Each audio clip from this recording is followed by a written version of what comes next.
Everybody gets their 15 minutes of fame. That's Andy Warhol's legendary proclamation, and American culture does seem to be obsessed with celebrity. I'm no stranger to having my name in the news. When you write publicly for an established periodical, it's part of the job. From creating the flash-in-the-pan fallacy ref memes to proving Gandalf was just a high-level fighter, I've had about 45 minutes of fame. But what I'm best known for is the Mr. Welch list, which has been copied, changed, and plagiarized for over a decade now. But that list holds a lesson I had to talk about because of current events. And that is the most important word in RPG building is no. What you leave out is just as important as what you put in. I've harped on this many times before. If you've listened to my channel for any length, you've heard it before. And the statement still holds true. It's the first of many tips that I give to people when they're trying to build their own world. Because that's hard. Creating an interesting world with a unique flair is bloody difficult. It's one of the reasons why very few people do it. It also ties into another bit of writing advice I give new players. Creation trumps alteration. It is far better to come up with your own world than take someone else's and file off the serial numbers. A lot of DMs fall into the sandbox trap. Everything is allowed. Every race is present and nothing is off limits. It's a great way to make the fantasy version of gruel. When your players start asking questions about the different cultures, and they will, you're going to have to come up with answers. And the more races and cultures you introduce, the more questions you have to answer. Don't overload your setting because you're making it difficult for yourself and confusing for your players. Look back at some of the best fantasy movies out there, and legend. Copy them. Take 5 races, no matter how random you think the races might be, and forge them into a single setting. It's a lot easier than you think. Take elves, Nagpa, Halfling, and Aranea, and you've got the Dark Crystal. Goblins, lupins, she, bugbears, and one human gives you Labyrinth. Legends has elves, dwarves, tieflings, goblins, and pixies. The Princess Bride only has humans but still has fantasy elements. It's so much easier to work a narrative when the characters present are a reasonable number. You're telling a story. Trying to fit everything into your narrative can leave it bloated and unmanageable. If you want to do a kitchen sink, just remember it's a lot of work to make it coherent. One problem a lot of people have when running a game that can ruin the immersion is putting super rare creatures everywhere. Forgotten Realms has this problem with the tieflings, for example, where they're stated to be incredibly few in number, but you'll run into about half a dozen in most adventures, often encountering more of them than you would races that are supposed to be much more common. A good example in real life is take Mongolian Americans. In the US right now, according to the census, there's about 25,000 of them, or 1 in 13,000. If every town you went to always had a Mongolian American, you'd start to question those numbers. If you say a race is rare, don't contradict yourself. Make their appearance a special occasion. And for God's sakes, don't just have them casually tending bar. Even if you're playing in an established setting, you don't have to include every race. Few settings actually include all the races anyways. Birthright has no orcs, hence no half-orcs. Dark Sun's killed off all the gnomes. Dragonlance got the ball rolling without halflings. Mystara's cosmology precludes tieflings. Of the 4 I just mentioned, none of them have drow or dwargar. People appreciate the variety presented and take pride in the fact that their favorite setting is unique. Vive la différence and all that. You can always restrict races to specific geographic regions where the race dominates but rarely leaves. Islands are great for that, or regions with a magical effect. Like when you're going through the Savage Coast and the rogue tells you not to stop here because this is half-elf country. Be very wary about flipping characters. By flipping, I mean changing a single aspect for the sake of representation because you think you need someone of a different sex, race, or orientation. As an editor of some years, let me tell you that is about as lazy as it gets for writers, and it reeks of tokenism. You can't just flip an aspect and have everything else remain the same. Life doesn't work like that. Life experiences are greatly altered by these variations. Even changing something like the place of origin inside of a single nation can be life-altering. Take a white guy from Los Angeles. He's going to be different from a white guy from Toledo or Juneau or Fort Worth.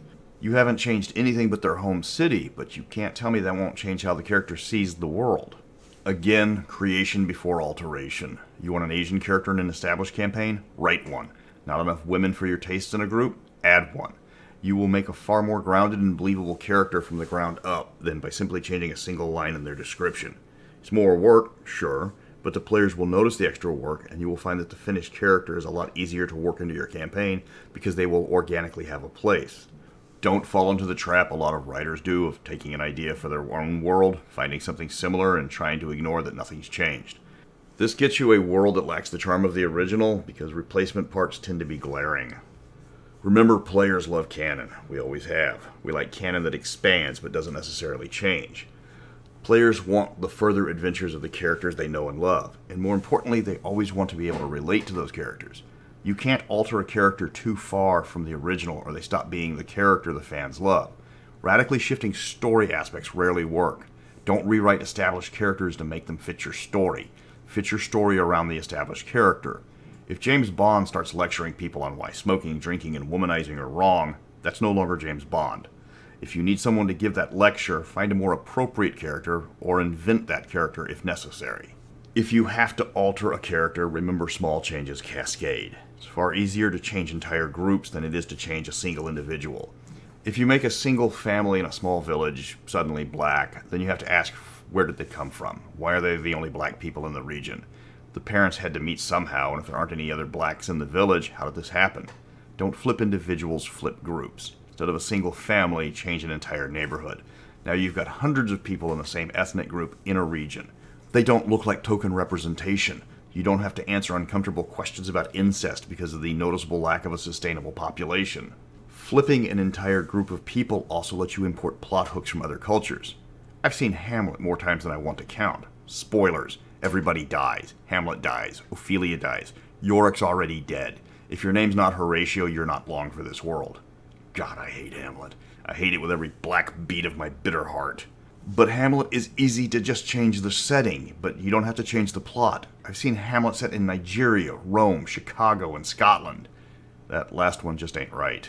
The point is, by changing the racial group and keeping with the plot of get off the goddamn fence and make up your mind already, you Danish prat, you can address cultural events while using an established story. Speaking of taking established plots and adventure hooks from other lands, don't appropriate cultures for ideas. Strip mine them. I'm serious. If there's a famous bit of history from another culture that you want to try and port into your own setting, do it. Do it without blinking. Pretend you're English. Hold them down and take every interesting adventure hook you can. If you are English, you should come out with some fantastic adventures because you're an old hand at this. Just ask Sir Lancelot. There is absolutely nothing wrong with taking ideas from other cultures. Most people will be thrilled you consider their culture worthy of inclusion in your setting. If you ask, they will be ecstatic and give you stories and legends you might not even know about. Despite what a small minority of freelance editors think, people want to have their story told, and they really don't care who tells it as long as they tell it well. This isn't a new thing. Again, look at Shakespeare and all the times his works have been adapted into a new setting. The Comedy of Errors was turned into a Bollywood movie several times, Angkor being the last one. Lucasfilms turned Midsummer Night's Dream into a jukebox musical with strange magic. Okay, not the best example. Delivers from Eva race flips the entire cast of Taming of the Shrew. 10 Things I Hate About You puts the play in high school, as does She's the Man for the 12th Night. The Lion King takes Hamlet's basic plot and the rest of the story from the anime Kimba. Patrick Stewart played King Lear in The Republic of Texas in King of Texas. Kurosawa's classic Throne of Blood is clearly Macbeth. West Side Story won Oscars for setting Romeo and Juliet in a New York gang war. There's too many to count, but you get the idea. Recycling plots is a time-honored tradition you should not ignore. Remember when rampaging through the books of yore to watch out for tone. Not every story fits in every setting. A common complaint about the new Ravenloft book is that 5e is very high fantasy, where players are Renaissance-era superheroes and there's never a drawback to what they do. Now throw them in a world of bleak isolationism and twisted Dark Lords. You'll have to choose between whether you're trying to run Blade or Dracula. You can't do both. Please don't try to do both. That's how you get Blade Trinity. It's okay to run an adventure that breaks with the theme of your campaign once in a while. It can be quite refreshing as a welcome break to put your players on their toes. But if you go with a tonal shift for too long, you've changed one of the major reasons why your players enjoyed the game. Don't worry about slapping restrictions on the characters. Make them earn their happy ending. A lot of game worlds changed major aspects of the game rules. Hell, Mystara has 3 areas, and 2 of them seriously jack with magic, with the Red Cursed and the Hollow World altering or even preventing spells from working. Dark Sun and Ravenloft both completely rewrite the rules on magic. If a spell's going to ruin an adventure, the spell needs to go. Doesn't even have to be magical effects, it can be anything. I run the Good Kingdom Land of Fairy with a permanent effect that changes iron to some other random metal. No double damage for anyone going on a fairy hunt. Ravenloft alters the rule to make the setting even deadlier. Dark Sun made magic more difficult to keep with its shattered ecosystem. Setting trumps everything. If something by itself would ruin your setting, it has no place in your setting. Keeping things simple is a major aspect of good world building, but you also want to focus on stereotypes and iconic characters. Stereotypes are a good thing. They give you a default for background characters you can always fall back on. If you need a standout character of that race, just deviate from the stereotype. If all the gnomes in your setting are obsessive NASCAR fans with uncomfortably liberal attitudes on public nudity and Belgian accents, when you need one to stand out, just make that gnome differently. By the same measure, don't ruin your iconic character by duplicating them. If your standout NPC is the one gnome who seems to be the only one who knows how a bathrobe works, and you make him the stereotype for another bunch of gnomes that you suddenly just introduce, suddenly your standout NPC is just another face in the crowd, and what made him special is gone. This also applies to bad guy races. If you need mooks to serve as cannon fodder, don't hesitate to make a race homicidal conquerors. If a player tries to chastise the other players when they find the swarm of kobold babies, just stab that character to death with kobold baby rattles. He didn't make that mistake twice the next time he went to the Caves of Chaos, let me tell you. A lot of people have forgotten the key word in the snowflake pejorative was the word special, not snowflake. People want standout memorable characters, but you don't have to let them wreck the story or ruin the other player's fun. If you've established one race as hated and scorned by the world, somebody's going to want to play that one race. It always happens. But don't make an exception. NPCs are going to wait around to see if the PC is friendly or not. They are going to assume that they're bad guys and treat them as such. Those kind of players are not in your game's best interest.